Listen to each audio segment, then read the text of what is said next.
Good morning बच्चों। आज मैं आपको 6 क्लास के मैथ की एक्सरसाइज 2.1 का क्वेश्चन 11 समझाऊंगा। तो बच्चों, क्वेश्चन जो 11 है उसे हम पढ़ते हैं कि सही पर सही तथा गलत पर गलत का चिन्ह लगाइए। तो इसमें पहला पॉइंट दे रखा है और इसमें कह रहा है कि शून्य का विपरीत शून्य है। तो बच्चों ये सही है, क्योंकि शून्य का विपरीत शून्य ही होता है। शून्य पर अगर आप प्लस लगा दें फिर भी शून्य रहेगा, शून्य पर माइनस लगा देंगे फिर वो शून्य ही रहेगा, चिन्ह का उस पर कोई अंतर नहीं बढ़ता है। इसलिए शून्य का विपरीत शून्य है और ये सही होगा। उसके बाद कह रहा है कि सेकंड पॉइंट में सबसे छोटा पूर्णांक शून्य है, ये गलत है, क्योंकि शून्य सबसे छोटा पूर्णांक नहीं है। शून्य से भी छोटे जो पूर्णांक हैं वो -1, -2, -3, -4 और आगे अनंत तक होते हैं। तो उसमें जो पूर्णांक सबसे छोटा पूर्णांक शून्य है, ये बात गलत है, इसलिए इसको हमने गलत लिख दिया। तीसरे में कह रहा है कि शून्य प्रत्येक ऋणात्मक पूर्णांक से बड़ा है, ये सही है। जो शून्य जो होता है वो प्रत्येक जो ऋणात्मक संख्या होती है उससे शून्य बड़ा होता है। प्रत्येक ऋणात्मक संख्या से शून्य जो है बड़ा होता है, इसलिए ये सही है। आगे चौथा पॉइंट में कह रहा है ये शून्य एक पूर्णांक नहीं है, ये गलत होगा, क्योंकि प्लस वाली संख्याएं, माइनस वाली संख्याएं और शून्य सभी को मिलाकर पूर्णांक बनता है। इसलिए ये कह रहा है शून्य एक पूर्णांक नहीं है, तो ये बात गलत है। शून्य भी एक पूर्णांक होता है, तो ये, लेकिन इसमें कह रहा है नहीं है, तो ये गलत हो जाएगा। पाँचवा पॉइंट में ये कह रहा है कि एक धनात्मक पूर्णांक अपने ऋणात्मक पूर्णांक से बड़ा होता है। एक धनात्मक पूर्णांक अपने ऋणात्मक पूर्णांक से बड़ा होता है। तो बच्चों ये जो बात क्या है, जो बात है वो सही है। अब बच्चों कैसे,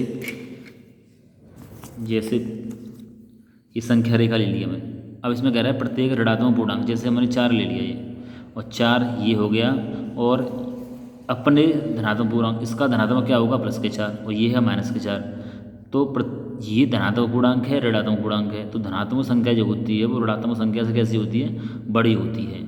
तो प्रत्येक जो ऋणात्मक पूर्णांक है वो अपने ही धनात्मक पूर्णांक से कैसा होता है, वो जो प्रत्येक धनात्मक पूर्णांक जो होता है वो अपने ऋणात्मक पूर्णांक से बड़ा होता है। यानी जो पॉजिटिव नंबर होती हैं वो नेगेटिव नंबर से बड़ी होती हैं। तो ये क्या है, सही है। एक धनात्मक पूर्णांक अपने ऋणात्मक पूर्णांक से बड़ा होता है, ये बात सही है, तो इसका हो जाएगा सही। अब करते हैं हम छठवां पॉइंट। छठवें पॉइंट में बच्चों क्या कह रहा है कि किसी पूर्णांक का निरपेक्ष मान उस पूर्णांक से सदैव बड़ा होता है। तो ये क्या है, गलत है। सदैव बड़ा नहीं होता, कभी कभी बड़ा होता है।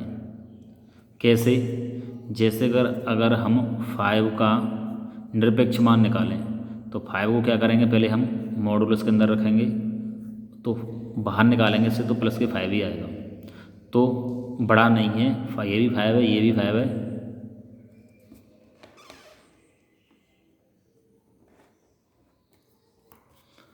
जैसे बच्चों ये दे रखा है 5, और इसका अगर हम निरपेक्ष मान निकालें तो उसके लिए क्या करेंगे, इस 5 को हम मॉडुलस के अंदर रखेंगे, और इसका अगर हम मॉडुलस से बाहर निकालें तो 5 निकल के आएगा। तो यानी यहाँ भी 5 है और इसका निरपेक्ष मान भी 5 है, तो आपस में कैसे बराबर हैं। लेकिन सवाल में क्या कह रहा है कि सदैव बड़ा होता है, तो ये बड़ा नहीं है, आपस में बराबर है। बड़ा कब होता है कि जैसे कि ये दे रखे -5 और इसका हम निरपेक्ष मान निकालें तो इसे हम मॉडुलस के अंदर रखेंगे, और मॉडुलस से बाहर निकालेंगे तो ये प्लस का निकल के बाहर आएगा। किसी भी ऋणात्मक संख्या का मॉडुलस, वो निरपेक्ष मान प्लस में निकल के आता है, तो यहाँ पर जो मान निकल के आया निरपेक्ष मान वो इससे बड़ा है। तो लेकिन सवाल में कह रहा है कि सदैव बड़ा होता है, तो सदैव बड़ा नहीं होता है। अगर पूर्णांक ऋणात्मक है तो बड़ा होगा, और पूर्णांक धनात्मक है तो आपस में बराबर होंगे। तो लेकिन इसमें कह रहा है सदैव बड़ा होता है, तो ये बात गलत है, इसलिए मैंने गलत का चिन्ह लगा दिया।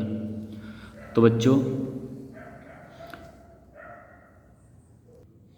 जो 11वां सवाल है वो हमने कंप्लीट कर लिया है, तो इसे आप अपनी नोटबुक में नोट कर लें और इसका रिवीजन करें। ओके बच्चों, धन्यवाद।